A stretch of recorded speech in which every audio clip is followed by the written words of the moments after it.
Who among you shall die today?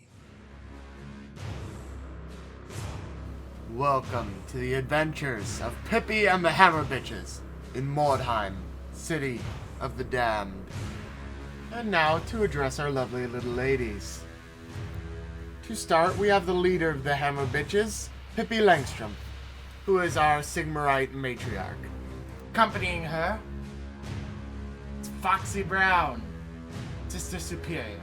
We have Sister Lauren Hammerfist, Novice Nina Ventuswill, Novice Eriton, our second Sister Superior, Roxy McPunchsledge, who is going to be sitting on reserve for now, and Sister on reserve, Daisy Guerrero. Now that we have all of our lovely ladies, we will be taking our first campaign, A Walk in the Fog. Deploying for this mission, we have Pippi Langstrom, Foxy Brown, Lauren Hammerfist, Nina Ventuswill, and Eriton. Scouts have reported a rival warband in the vicinity. Before you can find them, a heavy fog settles over the ruins. Unable to pick up the enemy's trail, your warriors deploy from their wagon and spread out to sweep the area in search of your foe. A new round has started. Spawning in, we notice that a good amount of wordstone is scattered around the area where our ladies have deployed, along with some convenient loot spots. We also notice that the location of the enemy's cart is far away on the opposite end of the map. I decide that this is probably a great opportunity to do some looting.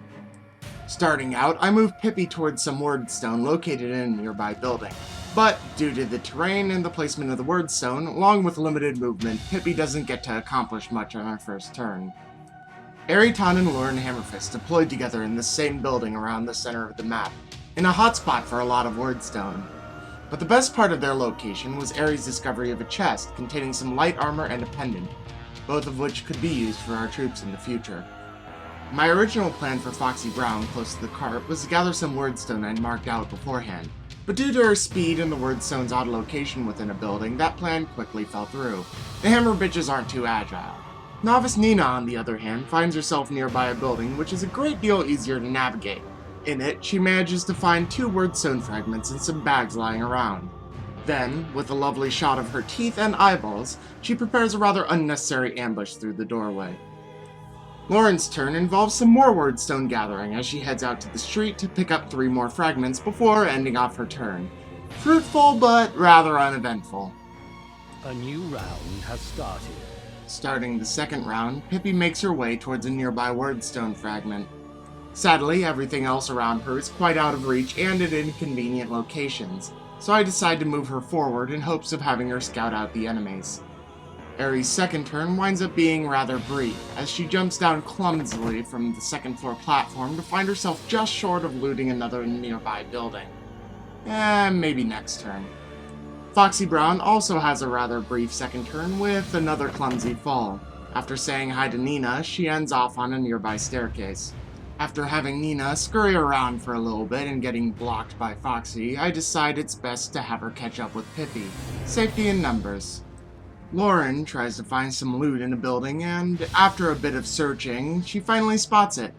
Sadly, she can't reach it within a single turn, and to add insult to injury, she runs into a surge of insanity trap on the field, which will slow her down even more. A new round has started. In the third round, Pippi continues moving forward on her scouting mission. Sadly, she is greeted by some unpleasant Horn's rat breath before ending off with a parry stance. Aerie finally gets the opportunity to loot the second chest, finding a lone wordstone fragment. Without much else to do in the area, she moves to catch up with Lauren Hammerfist. Foxy Brown, making up for her earlier clumsiness, climbs up a nearby building to find a lone spear in a chest before making a solid dismount to end off her turn. Nina's third turn simply involves having her catch up with Pippi more. Lauren's third turn was somewhat disappointing as, after an encounter with some corrosive miasma before finally reaching her prize, she could not claim it. I had forgotten that her pockets were already filled with wordstone. Sorry, Lauren. A new round has started. After some blind key presses, I somehow delayed Pippi's turn, which has Aerie go first. After a failed climb attempt, Aerie resolves to set up an ambush stance nearby Lauren. Foxy Brown makes another jump, which doesn't go as well as her previous one, before crossing a bridge to a nearby building, just short of gathering some loot. Nina Ventuswell, due to Pippi's turn delay, overtakes her and spots out a trap nearby with a successful perception check.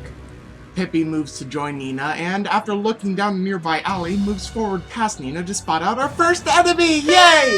4 turns in, and finally we can see one.